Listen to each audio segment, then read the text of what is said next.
Welcome to the Sons of Mjolnir podcast. The Sons of... what? This isn't your Sons of Macaroni, yeah! The Sons of Mjolnir? This is Sons of Mjolnir, yeah! Welcome back, everybody, to the Sons of Mjolnir. As always, I am one of your hosts, Fat Thor. I'm Gorgon. And today we are going to be talking all about Thor. We're going to be specifically talking about the recent Donny Cates run that just came to an end. Should I say Donny Cates and Thor and Grønbekk, as she took over the run in the last couple issues. So we're here to talk all about the run from beginning to end, our favorite moments, moments that maybe have disappointed us, and just kind of our overall thoughts of how this run closed out. But before we get into all that, I know Gorgon has a little something for all of us. So Gorgon, take it away. That's right, ladies and gentlemen, and gentle worms, friends of all non-binary genders and binary genders out there. We just want to invite you all to use our link that my brother Thor is going to post right up here. Boop, boop. If you're watching on YouTube, if you're listening on Spotify, we'd like you to go to BCW Supplies. And when you're ordering all your bags and boards as a comic book nerd, use our code Sons of Mjolnir, spelled exactly as we spell it, MJOLNIR, to get 10% off your entire order. We've been really lucky to be able to partner with them. We know we're a small podcast, but we appreciate you guys, every single one of you, and we appreciate all that y'all do as comic book fans, friends of ours. We want you guys to save a little, so spread the love. Again, that's at BCW. Use code Sons of Mjolnir right here. My buddy Thor's going to post a link in the comments if you're watching on YouTube for you guys, or in the description. Use it. Save you guys a little bit of cash today. We hope you guys do that. Best of luck with your pull list and managing it. We all know that it's a lot of work to do. We want to save it where we can and share the love. So use our link where you can. Today, I'm going to be basically interviewing our buddy Thor here as a Thor expert, because y'all know me, I'm the symbiote guy. And this run has been incredible, right? Because Donny Cates, whose run on Venom was arguably game-changing. No one can deny that, right? It has changed the face of symbiotes in Marvel forever. He started writing Thor roughly around the same time or a little bit earlier, right? And it's gone on now. It's 35 issues long now. With this last arc, you said he didn't finish with him stepping out. It was who finished it? So Thor and Grønbekk is going to be who Grønbekk finished out the run. Yeah, that's right. And she did the most recent run with Jane, right? The yeah, most recent Mighty Thor runs. So yeah, she did the most recent Mighty Thor run, which was a 5-issue mini that came out earlier this year, I want to say. And then she also was a co-writer on the Valkyrie series with Jason Aaron, which I know that you are a huge fan. Yep, and she also did Punisher War Journals. She's been doing some Red Sonja. So, I mean, she's definitely She's everywhere. Yeah, she's no stranger to the game, and especially with Thor, she's no stranger to the world of Thor and, his, posse as well. So, if anyone had to take it over from Cates, I think she was a great pick, and I really loved what she's been able to do. I think that's incredible praise from there. I think for people who haven't got a chance to read this run, now that it's come to a close at 35 issues, right? That's where it just finished out. 35 issues over 3 years. It started in 2020. So that's what I was going to ask you. I can't remember when Venom started. I think it might have been around the same time. 18? Okay. So on the tail end of Venom. 2018 if I remember, 2018 or 2019, we started Venom. Okay. So at the tail end of Venom. Yeah. So, okay. Well, for our people who haven't got a chance to read it, or people who have and might be behind, like myself, how about you give us a quick recap of the different arcs? Because I think I'm a little more in the halfway point in my catch up on the run directly, right? I'm all the way up past. I'm through the 2 arcs with Donald Blake, right? And it's crazy because when we think back on this run, we think about, the Donald Blake arc and we go, that was so long ago. Oh my God. Yeah, literally. Feels like a lifetime ago. a quick recap as best as you can of Recap? Yeah, recap. My bad. I had to point that one out. That's right, because we're gonna go fast on it. So a quick recap. Bing bing on all the different arcs in this from start to finish for us. So he's king of Asgard in this run. That's how he starts off, and the tail end of Jason Aaron's run, and that's kind of where we pick things up in this run. And in my opinion, what I really love about this run and what I love about other Thor runs is, so this run deals a lot with Thor discovering himself, which I think is a theme that goes through a lot of Thor books. But in this instance, we see Thor trying to struggle with what it means to be king of Asgard. So we've seen him struggle with what it means to be immortal, with, you know, his whole era as, you know, Donald Blake and all that, with Walt Simonson's run, and you know, Jack Kirby and Stan Lee's Thor. And we've seen Thor struggle with what it means to be a god and all that, you know, all that goes with that. But like I said, now we're seeing him actually be the king of Asgard. And like, what does that mean for this man who's been a warrior for eons and eons? Like, you can't even calculate the time. So that's how this run starts off. And like I said, that's kind of one of the things I really love about it, because I think the best Thor stories are ones of where Thor doubts himself and where Thor isn't sure of what his power level is. You know what I mean? Like, we all know that he's super powerful and he, you know, has all the, you know, godly status and everything. But like I said, in my opinion, what makes him relatable and interesting are the human qualities of him. You know, heavy is the head that wears the crown, right? Mhm. I think that's something that I love about our podcast, that you, me, and Cap share, right? With our three faves who we read all the time, from Eddie Brock to Steve Rogers to Thor Odinson. It's heavy is the head that wears the crown. It's they have all worked very hard to get where they are, to grow as people, to be worthy of their responsibility. Yet heavy is the head that wears the crown. You know, I remind me, Nic Klein did art through the whole run, right? Yeah, well, I wish. So Nic Klein did most of the art for most of the run. I know that there was some guest artists on, you know, issues here and there, but That's again, towards the tail end of the run, Nick kind of took a back seat for a little while. So I can't remember the specific issues, but I want to say it was around the Venom arc where around 28-ish. Yeah, around like 25, you know, somewhere around there. Kind of took a backseat. We had some guest artists come in, and then he came back for Grønbekk's last arc, but only for a couple issues. And then these last two issues, I'll have to look up the name and I'll throw it on here, but I can't remember the artist. But yeah, it was, like I said, most of the issue was Klein, and then, you know, guest artists here and there. But I mean, speaking of, before we go through the arcs, Nic Klein is just amazing. Like, he is I'm a good. huge Nick fan, and this run, really, the beginning, I feel like started off strong, because you go straight from, like you said, him being like, okay, crap, I have to wear the crown, right? I am king of Asgard now. And he embraces it outright, right? After a moment of self-doubt, goes, I am embracing it. And then he goes through this immediately into the Herald of Galactus run. Yes. Right. For the arc with it, and kind of goes through a, crap, I'm Herald of Galactus, but I'm also King of Asgard. I'm kind of doubting myself. And for me and a lot of people, what sold us, and I say this with Kate sometimes, the man writes for the long term. You get a couple arcs in, and it really takes off because he hits what he wants. Very similar to Al Ewing, who we'll bring up later in this podcast a little bit. But it's when he finally goes, no, I am Herald of Galactus, and I say this ends. The Herald of Thunder, dude. Bro, that so shit good.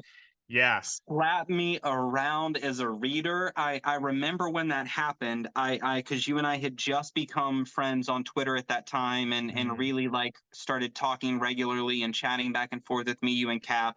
And I was in the group chat like, bro, please tell me, like, you are reading this today.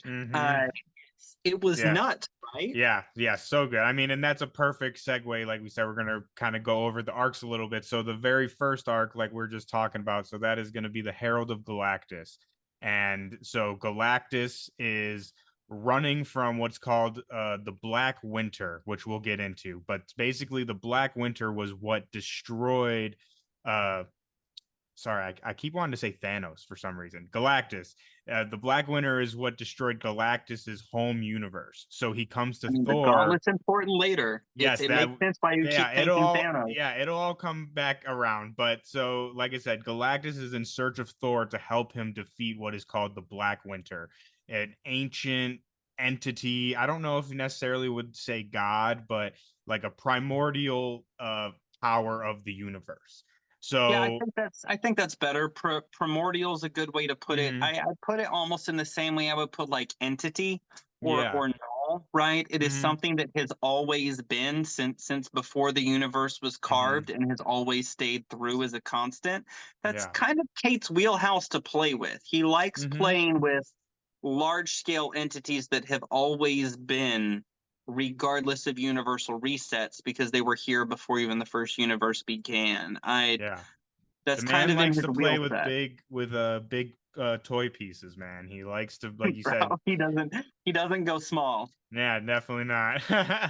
But yeah, so Thor becomes the Herald of Galactus, and then we get just like I I still think about this panel to this day. One of my favorite panels when Thor fights Galactus and he just gives my man the thunder, and it is just such a beautiful splash page, and I think really set the tone for what the arc was gonna be. And it really was like, okay, we're not fucking around here, you know what I mean? Like, we're here for business. But that leads us into kind of one of the main overall plot lines that goes through this entire arc. So when Thor is fighting the Black Winter shows him a vision of his death. And he says, now, God of Thunder, I will show you, how you die. And we see a vision of Thanos standing over Thor with what I call the Infinity Mjolnir. So it's Mjolnir infused with Infinity Stones.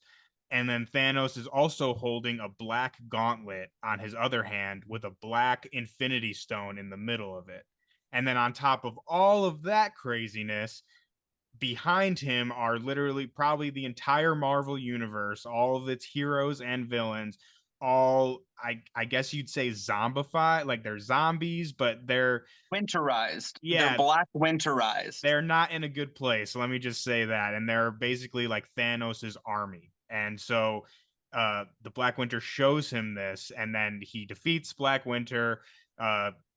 Which I thought just a cool little detail. They use Galactus's helm as the new like entrance for the Rainbow Bridge, which is just so badass.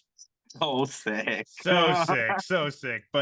And so Thor is left with this vision of his death. And that is going to be something that kind of is a reoccurring thing throughout the entirety of this run.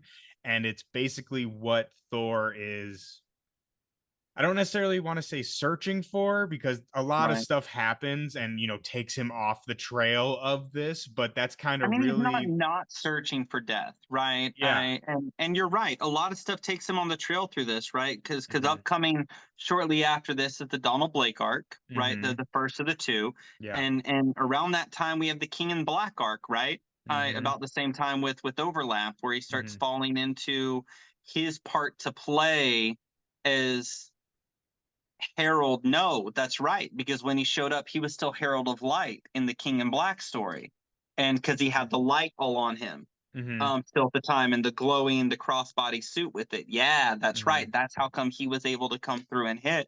And then he has, a run in later arcs with like around Venom 28-ish, if I remember, or Thor 28-ish with dealing with the Venom at that time, when now we're moved on, and it's is it Venom, is it not Venom, right? Like is it Eddie, or is it Venom, is it what? It's a fun little piece. He's had a lot of little side story jauntlets kind of take him away on his journey. It's been a long run for Thor. Yeah, well, like you said, it's been going for 3 years, which, I mean, it doesn't compare to Jason Aaron's 7-year run, but I mean, 3 years is a long time, man. And especially for someone like me who's been picking this up week week by week or month by month. Obviously things sometimes take some delays.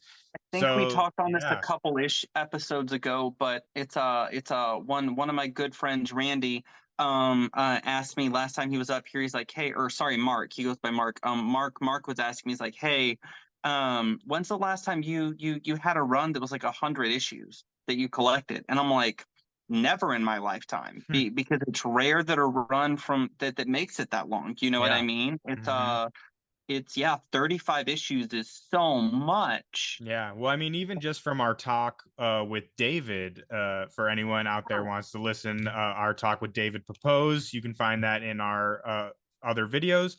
But like kind of how he was explaining, in this day and age, it's really hard, I think, to get an ongoing going. You know what I mean? And I think if you get a chance as a writer to do an ongoing, like that's a big opportunity because the comic game right now, I mean, don't get me wrong, we have some really great runs, but it's a lot of minis and a lot of mini arcs, mini stories, and writers switching out and stuff. So to have one writer do, like you said, I mean, 30, and we just had Kelly Thompson just finished her Captain Marvel with issue 50. Like those are rare these days. There used to be a Very rare. time when that was more prevalent, but these days it's very rare to have one writer do an entire arc, which unfortunately we didn't get with this one. But I mean, it's been a long road for sure. Yeah, absolutely. So that takes us back into, so about this point we move into the Donald Blake Hmm. arc, right? The Yeah. first one where, and that's very, I want to touch on that for a quick second before you jump in, because Cates is, I'm notorious for saying what I love about what Cates did with Venom and with Hmm. symbiotes is he did his research. And the man does this with everything he writes, right? He Hmm. goes back through the lore, everything he can, and tries to find a way to seamlessly weave in new components to the lore with having to do as minimal retcons or changes as possible, Hmm. right? And if I remember right, it was Simonson who messed around with Blake last, real heavy, right? Or I was it think Kirby? so. I think it was either Simison or I always butcher her name, Solinsky. I think Solinsky's run And had a it's been a little minute. Blake. Yeah, that. And then he brought Blake back in like a massive way, right? Hmm. And that kind of shook Thor fandom really hard because nobody expected out of the list of characters from Thor's past Hmm. and Odinson's past that Cates could have reached in and grabbed and pulled into the run. He grabs Blake, Donald and right Blake, as we're dude. heading into Endless Winter with all this, just makes him Hmm. so powerful. Yeah. Tell me how that felt reading those arcs as a Thor fan.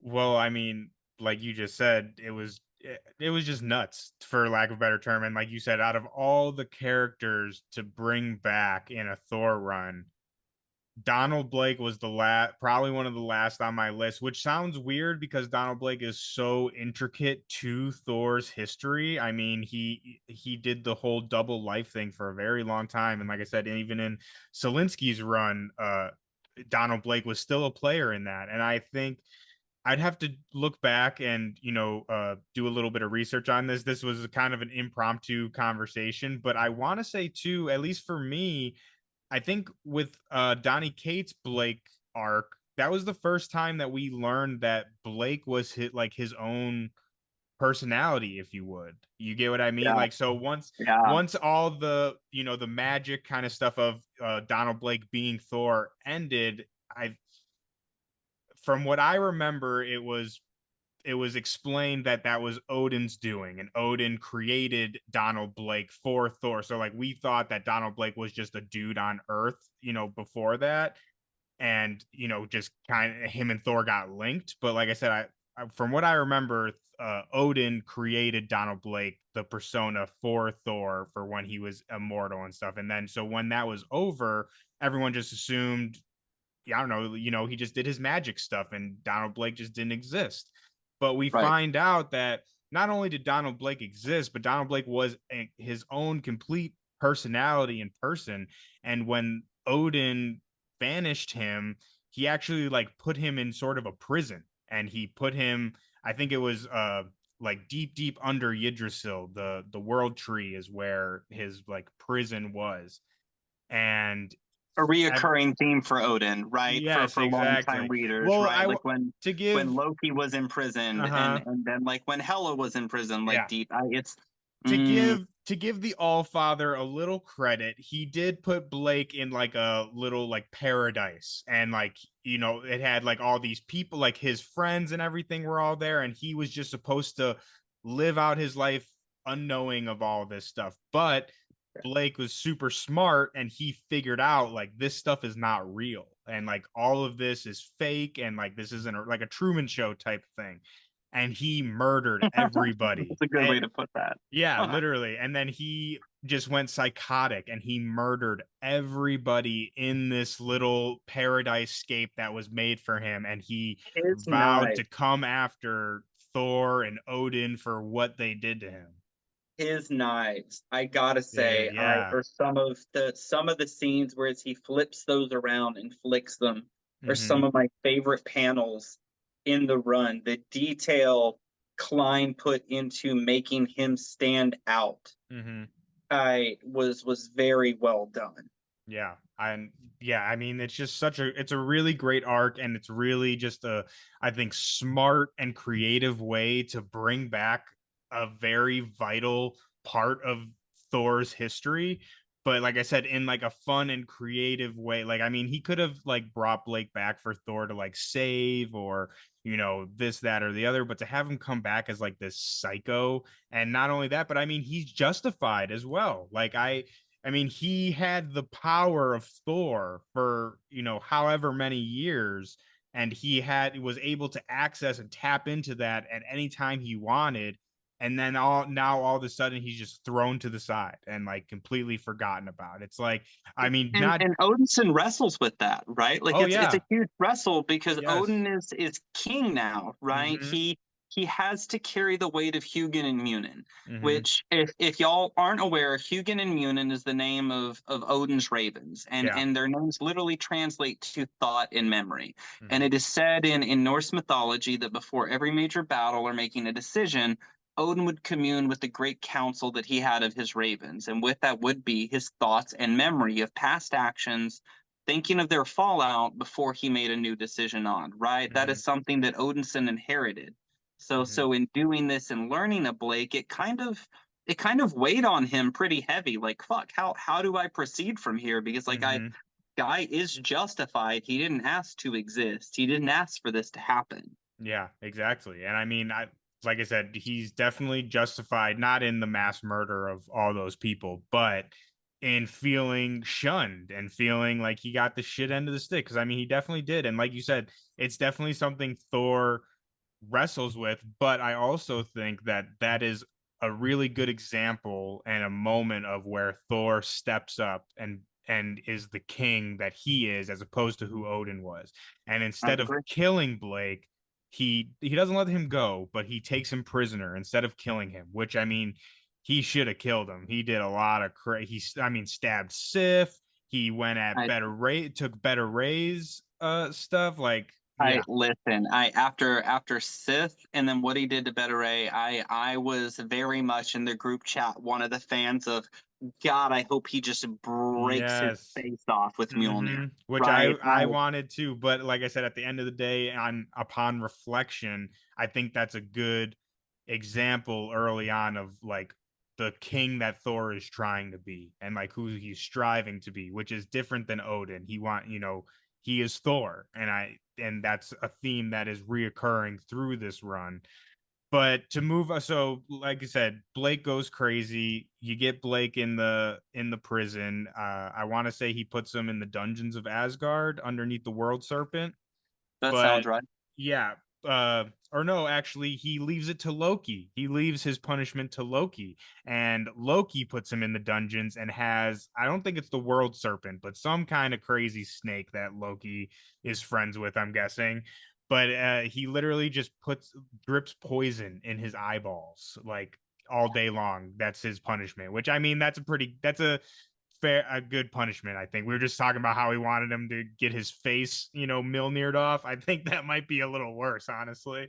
Honestly, Yeah, but after the Donald Blake arc, that's going to be taking us into the God of Hammers arc, I believe. And again, yeah, that sounds right. I would say again, I didn't do a lot of research for this episode. It's kind of an impromptu When conversation. he says So impromptu, I want y'all to know what Brother Thor means here is he was sitting there and we're trying to plan our podcast that we'll be filming after this.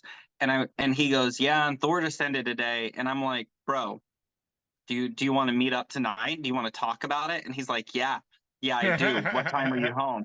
And that's literally the planning we had. I'm like, do you yeah. want to talk about it? And he's like, yes, I do. Let's do this. So Yep. it's So when he says impromptu, we mean like 2 hours ago we texted each other and said, let's do this thing. Yeah, so I know I'm the Thor expert and stuff, and I should be on my P's and Q's, but forgive me, there might be, a couple smaller little things that I forget in between. But the Can I just next, add as mythology nerd real quick? yes, please. Loki putting Blake under the serpent that drips poison into his eyes. Mhm. In Norse mythology, not Marvel comics, but Norse mythology, that is an original punishment that Odin put upon Loki for a very long time. Yep. There's a lot of symbolism there into the evolution of Loki as a character over time, right? In referencing, yes, Thor has stepped up as God, and King of Asgard here. But Loki, in many ways, has grown as an individual and is now making practices akin to Odin, in some ways, which I think, honestly, should be fucking terrifying. Just as a side note, I think we should all be very terrified of our next major interaction with Loki, hopefully in this next run that the next writer takes on. But that's just my 2 cents on the subject. Continue on. Yeah, well, I was just gonna say he does have a run going on right now. I think it might be a mini, but he does have there's a new series of Loki going on right now that everyone should go check out. It's pretty But good. I picked up the first issue and I haven't made it to the shop yet to grab what's come since. yeah, I think it's just issue 1 right now, so I think you're good. Okay, good. Yeah. But like I said, so the next big arc that is coming to memory, so that I think leads us into the God of Hammers arc. And this is probably, I mean, the Dark Winter is amazing and just like a really great introduction to the run. And so it's hard to kind of top that for me. But the God of Hammers arc I really, really loved. And so another kind of through theme that we've been seeing throughout the whole series, like we talked about, a lot of this has to deal with who Thor is as king and coming to accept his role as king. And so when he's dealing with that internal kind of battle, he finds that Mjolnir is getting a little heavier. And so this is something that, like I said, begins at the very start of the run, and we see it kind of progress, and it all comes to conclusion in this God of Hammers. So we see, like I said, Mjolnir is becoming heavier, and then not only is it becoming heavier, other people start being able to wield it. So there's a scene where Tony Stark picks up Mjolnir. There's a scene where Loki picks up Mjolnir and he holds it for a second. He's like, oh, well, this is interesting. And so it's just things are going weird, with Mjolnir. It also, as a Venom fan, is very key for part of in time we start to look back on the run and we can start to go, okay, the problems with Mjolnir, if I remember right, Thor has a line saying how they actually started much earlier, right? In hindsight, he noticed when it started getting heavier much earlier was shortly after being the Herald of Galactus. Things started to progress heavier with it as the weight of the crown progressed, and he started to notice change then in the magic on who could pick it up and who could wield it. And that's part of how come for those fans who have read everything Thor's been involved in the King in Black arc, that Eddie Brock and Venom were able to pick it up and merge it with Silver Surfer's board to create All Light, the name that has been given to the weapon he used to destroy Null. Now, we can go on and on about how even without being bound, to the Enigma Force and AKA the God of Light, that in that moment Eddie Brock would have been worthy, right? I've had a pretty prominent thread go on Twitter about that, right? At the time that I think we've despite discussed what was that. going on with Mjolnir, despite that was going on with all of that, Eddie Brock was worthy. But it's part of how come it was so easy to integrate into the story, because it's Thor's noticed in hindsight that things started to change. The heavier the crown got, so did Mjolnir, because Yeah. Mjolnir is his crown as Thor. Absolutely. And so like you said, that's a really great analogy too, Gorgon. The heavier the crown gets, the heavier Mjolnir got. That's really good. But so like I said, Mjolnir is basically on the fritz, and then Mjolnir goes missing. It just vanishes, and Thor's like, "What the hell's going on?" We get my boy Throg in the mix, and they're trying to figure out what happened to Mjolnir. And so what this arc comes down to is basically, so Mjolnir is not just a hammer, and this has been in other Thor stories, not just this run. But inside of Mjolnir is what is called the Mother Storm, I believe, I want to say. And the Mother Storm was, again, one of these kind of primordial powers of the universe that Odin trapped inside of the hammer when he first forged it. And so that's why this whole time Mjolnir is sentient and like has its own kind of wants and needs. And again, that's something that we've known before this, but this is when it all kind of comes to a head. And so this is going to be I'm going to try to explain this as easily and concise as I can. But so back in Jason Aaron's run of Thor with Thor and Jane Foster as Mighty Thor. So at the end of the Mighty Thor run, I want to say it's issue 700 or maybe 705. Mighty Thor, Jane Foster, fights with Mangog. Yeah. And in order to beat Mangog, she throws him and Mjolnir into the sun and just bow right into the sun. And so we find out in this run that when Mjolnir was in the sun with Mangog, it absorbed basically Mangog's spirit. And also, just for people who out there don't know, Mangog is basically just like a huge monster, and it's fueled by the souls of a dead universe or something. So like a billion dead souls is what powers this monster. So it's just big bad, classic big bad monster. But so when they're both in the sun, Mjolnir absorbs that spirit and those 100 billion souls that lived within Mangog, and basically drove Mjolnir insane. And so Mjolnir goes on its own basically and is like, I'm done with your bullshit, Thor. And again, goes back to the whole him trying to find himself as a king. So Mjolnir's pissed off because for however many millennia, Thor's been bashing people's skulls in and being a warrior, which is what Mjolnir wants to be in it, and that it feels that that's what it was made for. It was made for to be a weapon. And now that Thor has taken on the role of King of Asgard, he's not out there, as much as he was before. And Mjolnir and the Mother Storm does not like that. So literally, we have Thor, Odin. I forget who else was there, but it's basically them fighting Thor's hammer, and Thor and Mjolnir has a whole like lightning, what would you say, not body but personification or astral form, I guess. More like physical manifestation of its astral form, I guess, is the better way to put it. That's a perfect way to put it, like astral projection of so it's throwing the hammer, the Avengers get into it, and it's an all-out big old battle with Mjolnir, and it's just a scrap. Yeah, it's a scrap, and it's just so cool. And I think again, going back to Cates using things from Thor's history and bringing them back in like new and creative ways, I think like that's one of the best examples, because like I said, it's just really good. And like you were talking about, I think it really hits on the, like I said, major arc or major theme of this book of, heavy is the head that wears the crown, and the heavier that the crown is getting, the heavier Mjolnir got. And Mjolnir was sick of that shit, you know what I mean, for lack of a better word. And it's just so good.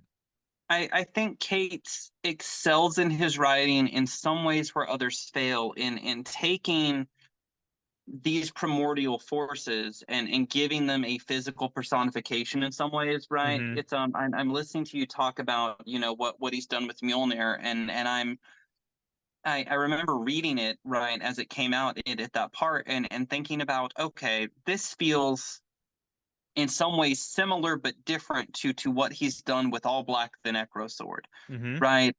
It's and in a lot of ways it is similar but different to what he's done with All Black the Necro Sword, right? He didn't Mhm. necessarily change the lore. He Mhm. expanded the lore off of what we knew, made it deeper, made it inherently weave through the other lore, and made Mjolnir in a lot of ways terrifying, right? Mhm. Mjolnir has always seemed like this. Yes, it's this heavy weapon of destruction, but it's almost like a title or a suit of armor for Thor Mhm. to wear, right? Yes, it is Mjolnir. Oh, the Yeah. day is saved. Thor has shown with Mjolnir, and Mhm. and this very much made it feel Mjolnir is a force to be reckoned with on its own right without a Thor. Mhm. Right. It's Aaron's run kind of touched on that. I felt before a Yeah. bit with you know Thor with Mjolnir choosing Jane, but it's Mhm. this really made us all kind of sit back as we read it and go, "Whoa, Mhm. holy crap!" Yeah. I Right? mean, like you said, it doesn't change, in my opinion, doesn't change anything. It, like you said, it's just Expanse. using the tools that are already there to give us something new. And like you said, I mean, that was a major part of the Jason Aaron run with Mighty Thor, is that again, Mjolnir is sentient and Mjolnir can make decisions on its own. And it felt that Jane was worthy, and that's why it presented itself to her. And Yeah. I think to expand on that idea is just, like I said, super smart, very creative. And it just, like I said, it's one of my favorite arcs of the whole run, and is, just really good. And that also, along with all of that, that also gives us the death of Odin. And that's also a major bombshell that happens in this arc. Bro, Death of Odin, bro, and it's that leads right. So we have Death of Odin, the Hmm. Hammers arc, and then we go straight into towards the end of the run. Right after we're running into like the 20s at this point. Right about the time we have the Venom overlap. Well, we Right, have and Banner of War. That's where oh, it that's right. leads We to have Banner of next. War right Yes. before that next, you Hmm. know, and it's but the fallout of Odin's death is something that I feel like his official death Hmm. is something that you know Odinson carries with him through the next two arcs, and even you know this whole God of Hammers arc is about the time Venom 28 rolls around, you know, when or Thor 28 rolls around when there's the Hmm. overlap with Venom, and it's not Malekith, but it's this ancient like demon thing that is now has like this like symbiotic parastorm form that has created its own soul bonded version of symbiotic hell spawn from Helheim Hmm. Mjolnir to combat Thor, right? It very much hits Odinson in the face like crap, it'd be great if Odin was here because this just reminds me of what I just went through. Like, Yep. damn, And that's I funny that you say that he carries it with him, because he does carry it with him both metaphorically and physically, because at the end of the God of Hammers arc and after Odin's death, Odin's soul gets absorbed into Mjolnir and literally like talks to Thor, like yeah, he's still like, it's his subconscious basically. I know So some people didn't like it, but I gotta tell you, I loved it. I did too. I thought it was incredibly well done. That Mjolnir, a gift to Odinson, right? That forged in part by Odin, forged in part by dwarves, with all these things as a gift and what it would be, the sentient being now carries Odin, this for let's call him what he is, a judgmental prick. I Such an I asshole. right who Thor has from the beginning had to pick up Odin is gone. I am now king of Asgard. Hmm. And he is king through the whole part. But now he has this old king just nagging at him, Yeah, talking in his constantly. hand, right? Straight to his ear and his brain. all the time Mhm. just to pester him a little bit, just for funsies. That is so on brand for Yeah. Odin. Uh-huh. Yeah, I no. loved it. It was I thought it was perfect. an excellent choice. Yeah, I thought it was great, and like you said, I think it's also kind of like a poetic justice sort of thing because when Odin first formed Mjolnir, he trapped a god inside of it in order to give it the power that it has. And And now now here he is is the trapped god. inside of it, Yes, stuck with the exactly. power inside. So I think it's like, poetic justice, and also too, while Odin is not the best guy, and definitely not the best dad by far, Thor, I think in my take on this, and other people probably have different takes, and that doesn't mean that they're wrong. This is just what I took away from it. Is again, the major arc is Thor stepping into this role of king and stepping into Odin's role more or less. And I think to me, he still needed him. He still needed Odin, and it's something that we see kind of come back a little bit in these later arcs, especially with this last one that we see. But like I said, I think he needed him, and I think he needed that, not reassurance, because Odin is a lot of things, but reassuring is probably not one of them. And Not one of but them. yeah, I think, like you said, it adds to the whole stepping into this role, and like you said, to have not only your father but your former king basically be your conscience on your shoulder. I think that's just a very cool and kind of Well, it took the council, right? He Mhm. has Hugin and Munin, of course, but Yeah, now he also has to listen to the old king and the hammer on top of it, right? His exactly. council just expanded. It's a Hmm. unique problem that Odin didn't have, that Hmm. Thor does have as king, Yeah. right? The expanding of the council, the committee that he has to consult before making decisions. Yeah. Well, and then that all of that craziness leads us into, like we said, Banner of War, which I would say is the next arc. And Banner of War it's really kind of a mini series, I would say, within Yeah, that's a two good way to different put it. runs. Because I think it's about 5 issues altogether, the event of Banner of War, and it goes through both Thor and the most recent Hulk run from Donny Cates and Ryan Otley. And I want to say it's the first 4 issues of Hulk are Banner of War, or Banner No, of War adjacent. No? it's the second four. Second 4? Okay. So Or yeah. third, yeah, because we have the first run where the first couple of episodes and stuff is him going to embracing its banner, becoming, taking control of the body, right, Yeah. entirely, and jumping into to him going through to that alternate universe he gets sucked into the first time, where he Mhm. has to deal with Spider Peter, for like Gamma Spider Peter, right, Yeah, the yeah. giant one.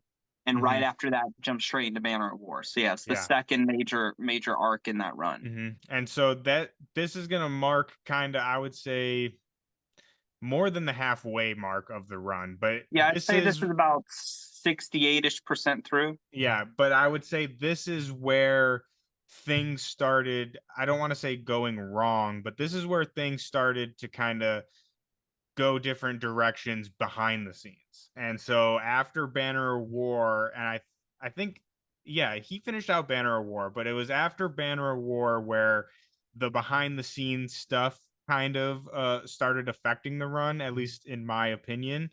Sure. And so after Banner of War, we have this whole thing with the souls are gone from hell, and like that. So that's what we thought was Banner of War. So we thought Banner went through to hell, and or no, Valhalla. I mean, I'm sorry, Valhalla. The souls are gone from Valhalla, but we find out that that has nothing to do with Banner. And so, like I said, Banner of War ended up being just a fun 5 issue, I like I said, kind of mini series of Thor and Hulk just going at it. And actually, Banner of War was one of our first episodes that we ever did. And Odin, I remember us all reading it, and we all very much enjoyed.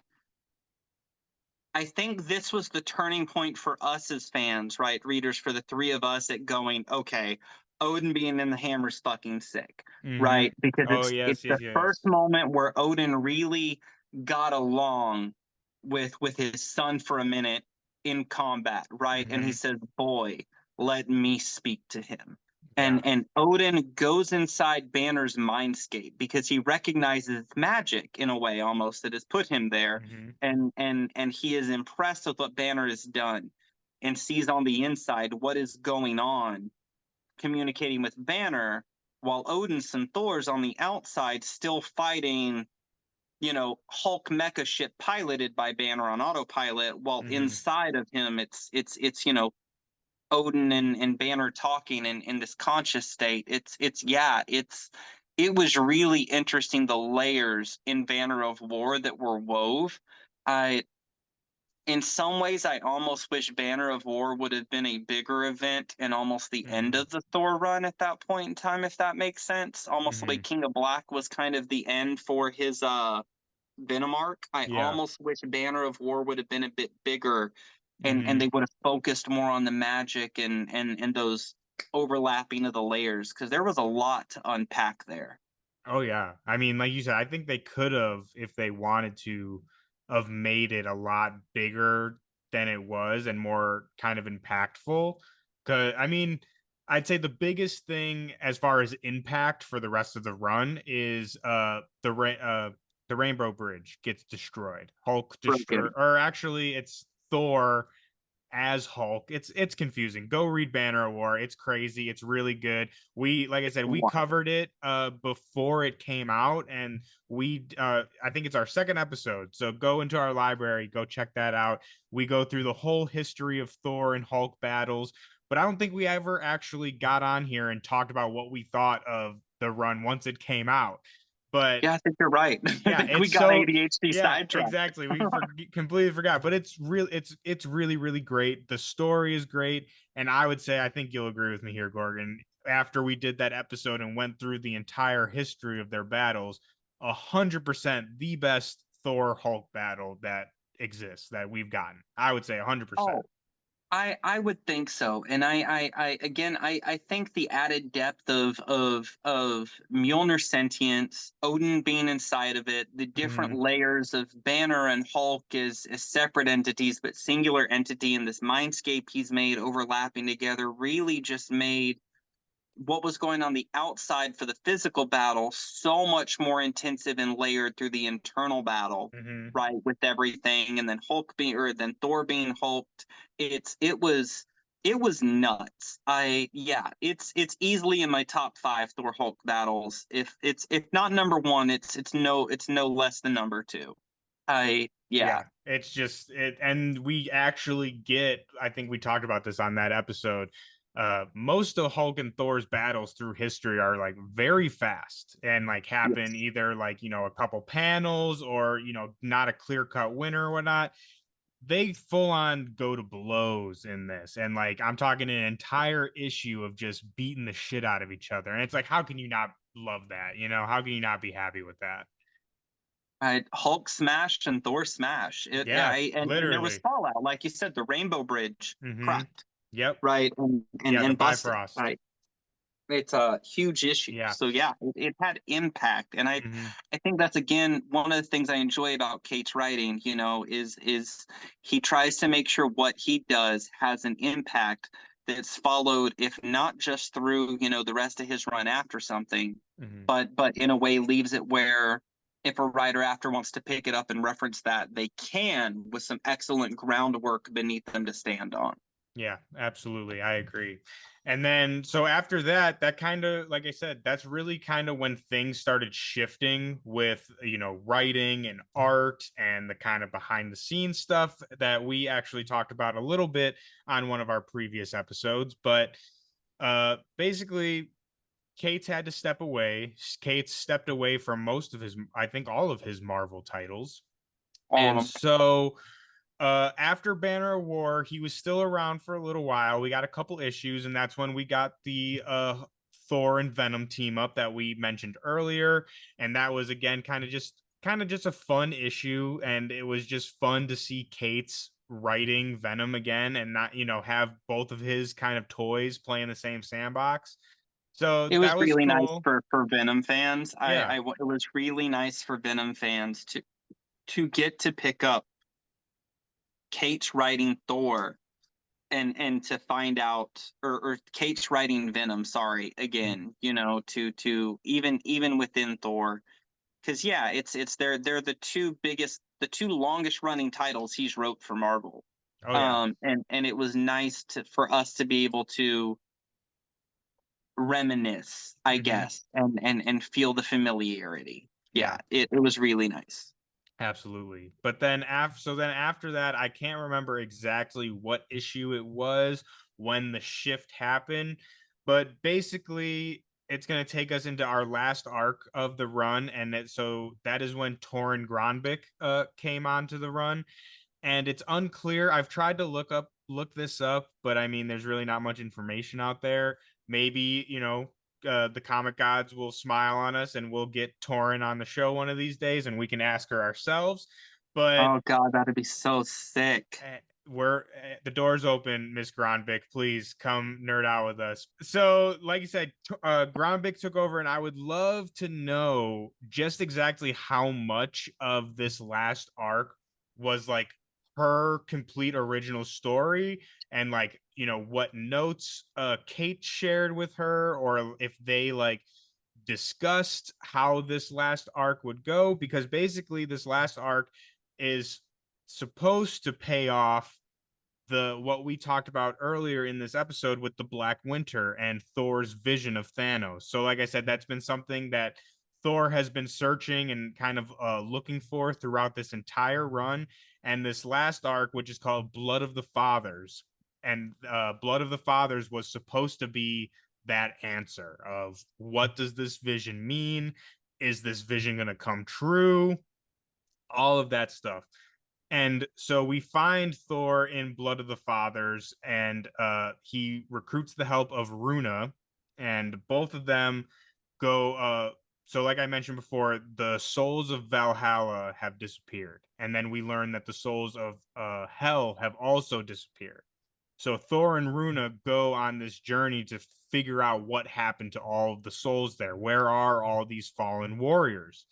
And it takes them to an unknown section of not Nidavellir. Remind me, Niflheim. Niflheim? Yes, Niflheim. So we find out that way back in the days of when Runa was a Valkyrie for King Bor, which is Odin's father, Thor's grandfather. We find that Bor uh, wanted to create some kind of ritual with these witches that he had, with this like kind of dark magic, and Runa tells Thor about this huge battle that took place in this, like I said, secret part of Niflheim. And during that battle is when all the Valkyries were slain. Only Runa and a couple of them made it out of there, and that's where Bor also met his end as well. Is that the battle where Runa lost her love? Yes. Mm-hmm. Yes, it And you know is. what? It makes so much sense. Sorry, I have to. That Grønbekk is writing that into Mm-hmm. this story, because like you mentioned, Grønbekk had a big hand in writing the Return of the Valkyries with Jane Foster and all that, and Mm-hmm. Runa getting her memories back from this ancient deity and freeing this deity from the people that kept it like prisoner. Basically, Mm-hmm. it's huge deal. It's nice to see, and it really impressed fans, right? Mm-hmm. Fans went nuts. Yeah. And it's nice to see that the person who did that was able to weave that back into the bigger picture. That makes me happy. Yeah, absolutely. And I was gonna say you are I know I'm the Thor guy, but I would say you know a lot more about Runa and the Valkyries than I do. And I've read the Valkyries, but I know you're a really big fan of it, and I've read it probably multiple times. So you can kind of That axe of hers is mm-hmm. special to hers, and that is Jormungandr, I want to yeah, say. yeah, Yeah. Jormungandr. Yeah, Mm-hmm. it is. That is. Ooh, Mm-hmm. Yeah. But so Thor and Runa are in search of these lost souls. And like I said, so it basically starts uncovering this unknown history of Thor's grandfather, Bor. and we learn that Boar was attempting to use people's souls as kind of fuel to complete this ritual, which would result in that Black Infinity Stone that we saw in Thor's vision that Thanos was wielding. So, again, I'm going to try to explain this as concise and easy to understand as possible, because this kind of goes through a couple different, storylines and arcs. But basically, to sum it all up, like I said, Boar is trying to complete this ritual to create this new Infinity Stone. And as all of this is going on, we have Thanos, who was in the most recent Eternals run. And I won't give you guys a whole rundown of that. We can do another episode about that in some other time. But basically, at the end of that run, Thanos gets blown into the time stream and just kind of, vanishes after that. We don't know what happened to him. So we find out here what happened to him is he landed in Boar's time, and he landed in Niflheim during the time of Boar. And he waited there and bid his time in the forest of Niflheim until Boar came to this mountain to complete his ritual. I forget how he knew he was going to do that, but somehow, Thanos knows a lot of shit. So somehow Thanos knew that was coming. So he just waited there for like years, just waiting for this moment to happen. And when it does happen, Thanos comes to the battle, and we find out, like I said, from the story that Runa told earlier, that's what the battle basically came down to, was Thanos just started decimating everybody on the battlefield and was coming for Boar, like I said, to get this stone. And so this is where I got to be honest. I know I'm the Thor fan, and I love this run, and I'll talk a little bit about it once I discuss this. But to me, this is kind of where things started to go a little bit off the rails. And so after this, Dr. Doom comes into play, and we find out that the souls that were stolen from Valhalla and Hell were actually stolen by Dr. Doom. And basically, Dr. Doom is trying to recreate the ritual that Boar did in order to take everyone's free will in the in the universe. Of course he is. Exactly. Because that is so Victor. Yeah, it's classic Doom shit. It's not really anything crazy, but so that's where the souls went. And then this all kind of comes together in so Thor, Runa, they take the battle to Doom, and then when they do that, they also get thrown into this time stream, and they find themselves in the time of Boar with Thanos, and it's a big showdown, and the ritual is underway, and it's like, what is the stone gonna be? Like, how is this stone, blah blah blah. But then come to find out, it's not a stone at all, and the ritual produces a baby, not a stone. And it's like, okay. And Thanos is like, what the hell is this, basically? And Dr. Doom is, typical Victor, like, ha ha ha, you don't know what this is, dumbass. Like, for all your power, you're kind of exactly. But Doom thinks he knows everything. But Doom saves the child. And then Thor and his sister Liza, who I actually forgot to mention, but I'll mention in a second. They fall into the time stream with the baby. And then at the end, you find out that this baby is Hela, the goddess of hell, the goddess of death. And so you find out, so this whole ritual and everything.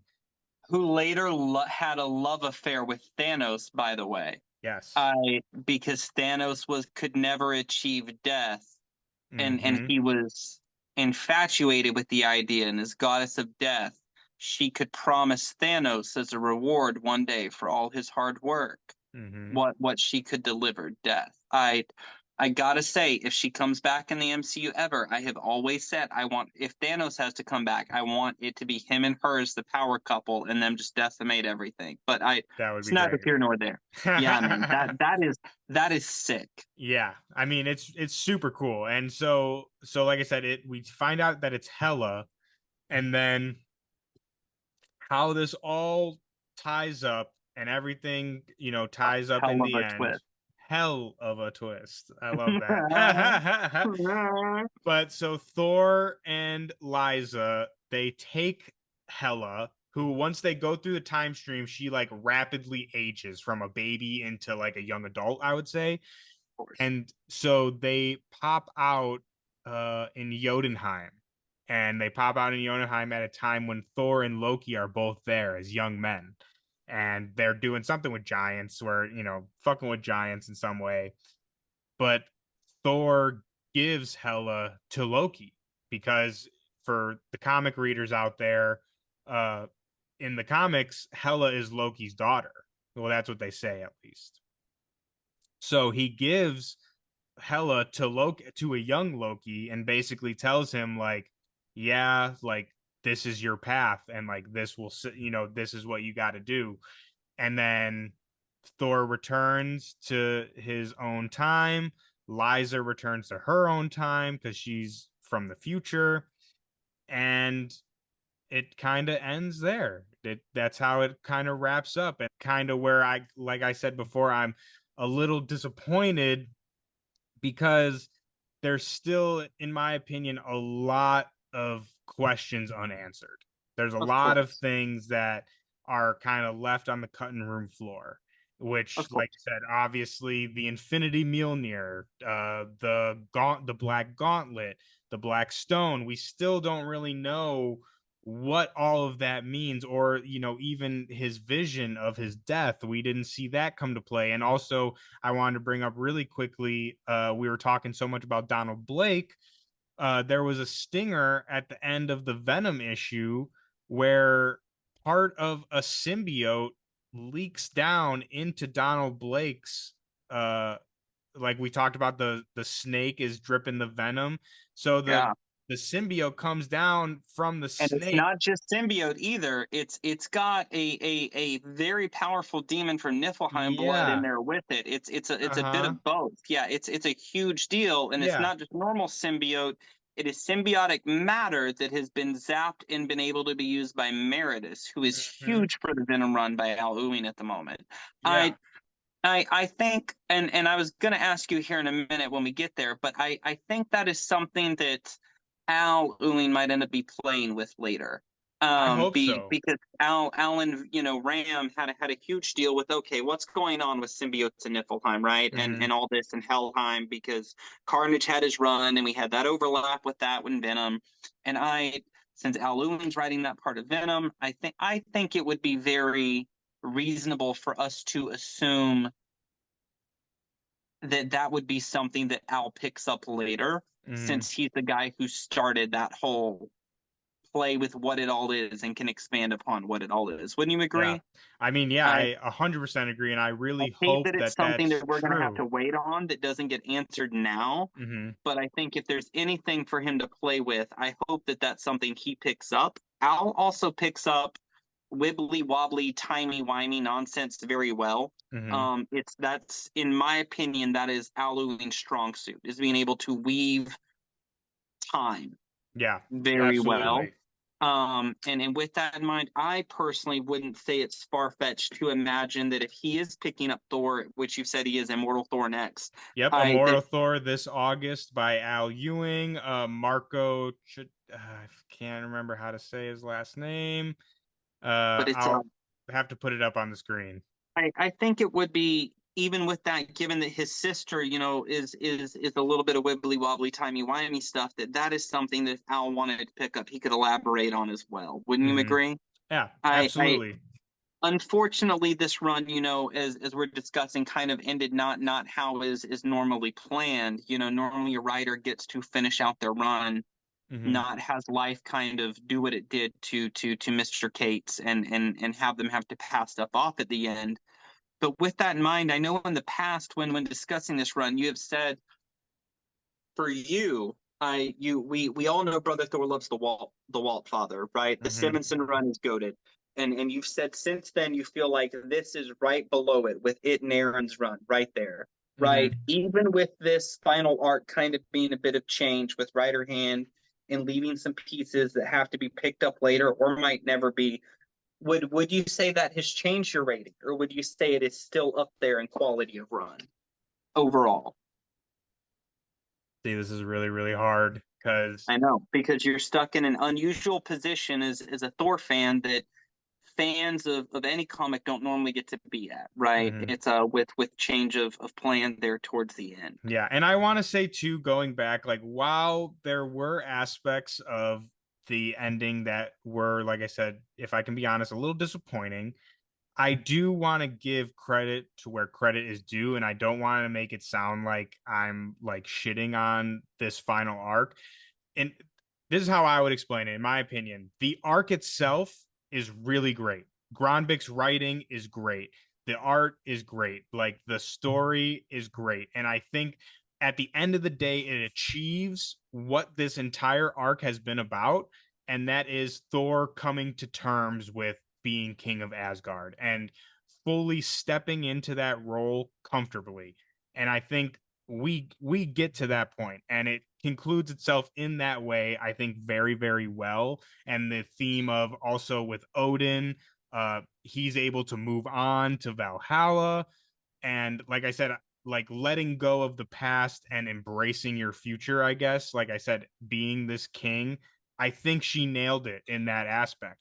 Like I said, the thing that's I find disappointing and the parts that are disappointing is, like I said, just some of these threads I was expecting to be tied up with this issue. Hopefully, it's something that Al picks up with Immortal Thor, and we'll get answers to these things. So with that, back to my question, then I would you still hold Oh this yeah, in yeah, your yeah. top three Thor arcs, though? So here, this is what I'm gonna say, and I just thought about this right now when you asked it to me. So ask me in maybe 20 minutes or tomorrow, and it might be different. But Walt Father, obviously number one. Jason Aaron, and then I have to do a tie with Cates and Selinsky's run right here.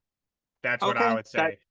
that's Because fair. Selinsky's run is great, and I know I'm probably butchering the name so bad right now, so No, it's fine. apologies out there for anyone. But I mean, that run is just so good as well. And I think with how things played out with the behind the scenes things, I wanna, if it wasn't for all the stuff where it was going, it would have been before it. But with Right, all tied the, at number two where it was prior. yeah, it would have been right under Jason Aaron's. But with, all the things that happen and everything, I'd have to put it at a tie Okay. with Zelensky's run. So That's what I would say. let me ask you this for it. Do you feel like if Zelensky would have been given, for sake of time, right, an extra 4 to 6 issues to do another arc for it to try to wrap up some of these things, do you feel like her writing, or sorry, Grønbekk, my Hmm. apologies. Yep, Do you I feel like get you. her writing would have been solid enough for you that you would have trusted her in 4 to 6 more issues a time if she would have been given it to wrap up some of these things and make it feel more cohesive? Yes, absolutely. I Okay, think for cool. sure. And I mean, I've said this plenty of times before on Twitter, and I mean, we've talked about it. And it's like, again, while I it's one of those things, like you can't get everything you want. This is just No, what I personally wanted. So it's like, who so cares what the it's hell I want? You know what I mean? I'm But notorious for saying that I feel like existence is falling through time, right? Very yeah. akin to Al Ewing's Eddie Brock. And I feel like sometimes the writers of the runs that again we three enjoy, right? Cap, Hmm. Eddie, Thor Odinson, they have the disadvantage of time, Hmm. which is how fitting given the characters they're writing, Yeah. right? It's that time is against them sometimes. So Yeah. it's nice to hear that you feel like if she would have been given an extra 4 to 6 issues, if time would have allowed, that you think it would have answered some of this stuff a little more fluid like for us Yeah, all. I absolutely. And it, I think no matter how you feel about how, like I said, it all ended, and I mean, it's like we talked about, the run's been going on for 3 years. So it's like everyone that's been reading this has their own idea of like how they wanted it to end. You know what I mean? But I Of think no course. matter how you feel about it, you have to tip your hat to Grønbekk. And I mean, the way that she was able to take over the title with, God knows what was going on behind the scenes. Like I said, It is not easy to do. yeah, we'll never know exactly how that all went down, but she did it almost seamlessly. And I mean, she took it over phenomenally. And like I said, her writing has been great. And I think she finished the arc out with her own story, which like I said, I cannot be mad about that. And so, like you said, if she had a little bit more, maybe another arc where it was just purely her arc, I think she could have tied up a lot of things, and I think things would have played out a little differently. But I mean, So I can only imagine how hard that was to bring your own story, but also have to use the building blocks that another writer has already set up. You get what I mean? Like that must have been so difficult. So I think well, we and all it's need to it's a tip our hats that she was even able to pull it off at all. it's very hard for a writer to do. It's rare for a writer to have to do. They put her in a really interesting position, and it's Mhm. it's nice to hear that you, as a Thor fan, and my understanding is the rest of the Thor community, for the most part on Twitter, has been very kind about it, Mhm. and that's nice to see. I don't know. With I that don't in really talk mind, to many other Thor fans, to be honest, but I've seen some excellent commentary about it and there's some praise, good and I think eggs. it's well deserved. Hmm. So with that in mind, Al Lewin's picking up next. He kind of touched on things that we hope that he might pick up in the next run. Where Hmm. do you hope Grønbekk goes next in what she's writing for Marvel?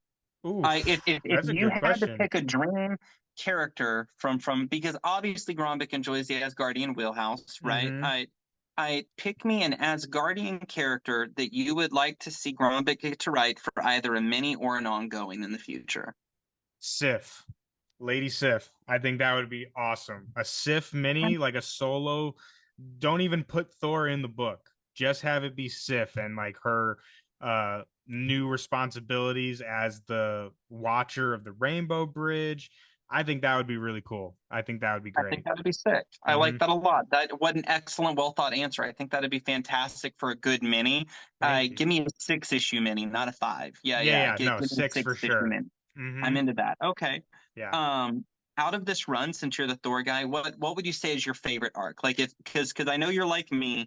When it's a run that we love, we buy trades of. That way, we can pick up and we can sit down and read some of the arcs, when we want to, in hand, physically, and just eat that Hmm. shit up. I Which arc would you say is probably out of this run your favorite arc? The one that you find when you want to read, you go back to pretty regularly. I gotta say, which I feel like is kind of a lazy answer because it's the first couple issues, but I mean, Herald of Thunder, man, it's really great. I love this. I mean, you got the battle with Beta Ray Bill, which is awesome. You got Yeah, obviously Thor versus Galactus, which is just awesome. And I don't I know, agree. it's just such a good, and I love I forget exactly what he says, but I think it's that panel where he, bow, thunder strikes Galactus, but he says something like, I'm the herald of no one. Like I am Thor. Right, You know what I mean? It's just like, right. just hits you right in the gut with, I don't know, makes me motivated, inspired, just like I agree. hell yeah. Like it's just so good. Tates came out the gate swinging with this run, like all Hard. pun intended with the way Hmm. I Thorby swinging the hammer, but he came out swinging hard. And I Hmm. think he kind of had to, given who wrote it before. So it's like that. Oh I yeah. think that's yeah. I think that's an excellent answer. I think a lot of fans of this run would agree that those first like two and a half arcs just really just whammed right in the Hmm. face. I think Yeah. that's a fair answer. Out of it, do you have a favorite issue from the run that if it to Ooh. be like this one issue just really tickles your fancy? Ooh, that's a good one. I should have thought about this. That's a really good one. I would have to say the f- I don't I'd have to go back. I could probably think of a better Sure. answer and like more thought out, but the first one that comes to my mind is the last issue of the God of Hammers arc. And that's when Thor defeats Mjolnir. destroys it in Nidavellir Forge, and at the very end, I think it's Angela, and however Yep. you pronounce, yeah, Angela, right? Nope, you're right. She reforges Mjolnir for Thor and for Thor. But yeah, I that's the issue that comes to my mind is the final of the God of Hammers arc. I can't remember exactly That's fair. which issue it is, but I mean I'll throw a picture of it up on here. But yeah, definitely Okay. that one. Okay. All right. And Well, also, I do want to say too, I'm sorry to cut you off, but we were talking about that's the fine. beginning with Herald of Thunder. I also really absolutely love the very first page of this entire run of the first issue. It shows Mjolnir flying through space, and it gives an homage to the Walt Father with the what does it say? Low in the darkness, there was thunder, and Yeah, I just love that. I love that line. It's one of my favorites. And I right out love, the gate. yeah, and I just love that that's the very first page of this new adventure that we take, because I think it just encapsulates everything. And it, like I said, harkens back to the Walt Father, and it just sets the tone. I just really love that. And I just wanted to mention that very quickly. Hell yeah. Hell yeah. I I don't think I have any more questions from you on the run. As the Thor fan, I think you've done a great job of encapsulating where the story's been from beginning to end and all its problems on it. Thank you for taking the time to meet with me impromptu on this today. Do you have any questions for me as a casual Thor reader, as Guardian lorist and Venom fan, before we get off of here on it? I mean, I guess I could ask you the same question based off what we talked about today. What was your favorite arc or moment? And I know you haven't read the entire thing, but just off the top of your head, I what can you think of?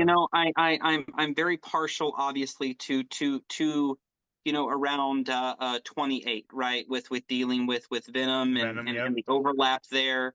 But I really enjoyed Banner of War a lot. I want to say I Herald of Galactus right there at the beginning. That first arc was just wow. And Mhm. it was. I it's but something about Odin as a living soul inside of a different living entity in physical form, the hammer, right? With that whole going into Banner's mind Mhm. inside this mindscape prison he's built to segment off between him and what is Hulk, a physical starship. It's like we were looking at two very powerful beings Mhm. with no inherent physical form in that moment between the two of them, right? Have a conversation that we were just mortals watching.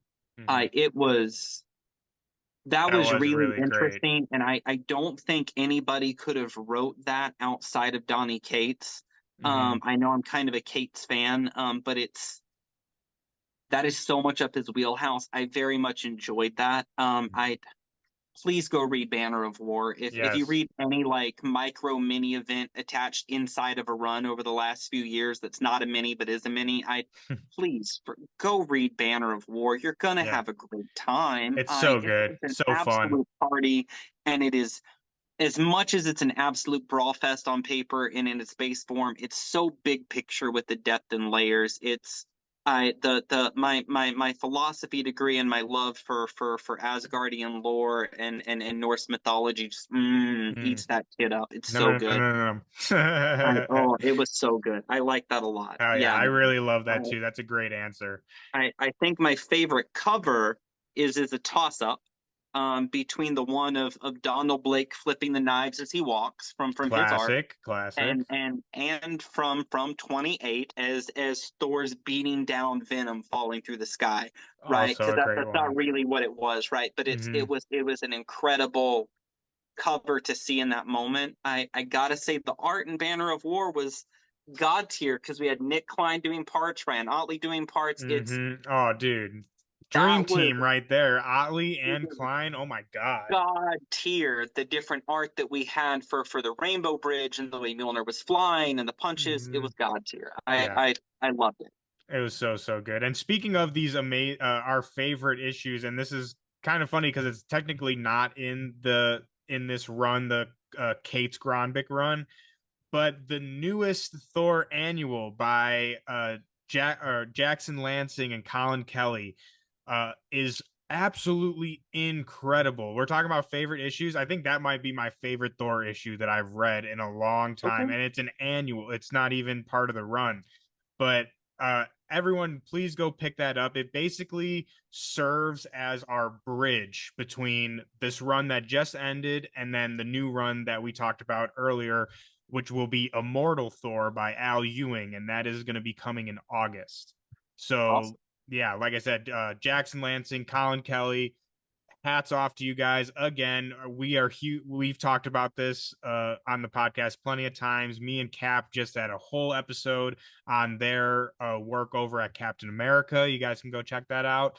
But man, they killed this annual. Like, it is just so good, and it really, in my mind, I don't want to spoil it for anyone out there, but really is a perfect example of everything that I love about Thor is in this issue. Like, it is so good. Everyone go pick that up. I love that. Yeah. I love that. But that's really all I got. I think that's really all we got for everybody out there. We kind of went through the whole arc. We discussed our favorite moments that might have, become a little underwhelming. And I mean, I just want to say, Gorgon, thank you for coming and nerding out with me today, man. I'll take any opportunity someone gives me to talk about Thor. Thank you for coming quick notice to talk about Thor since it's just wrapped. I really appreciate it. I'm sure our listeners and our viewers at home while they're driving in their cars, wherever they are, listening to us on Spotify, Apple, YouTube, wherever you guys are listening to us, I'm sure they all enjoy it. I thank you guys all for being here.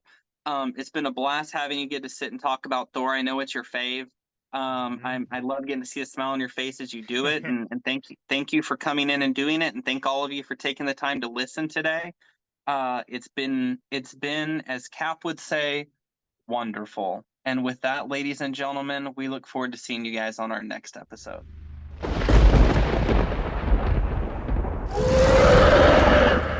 can do this all day.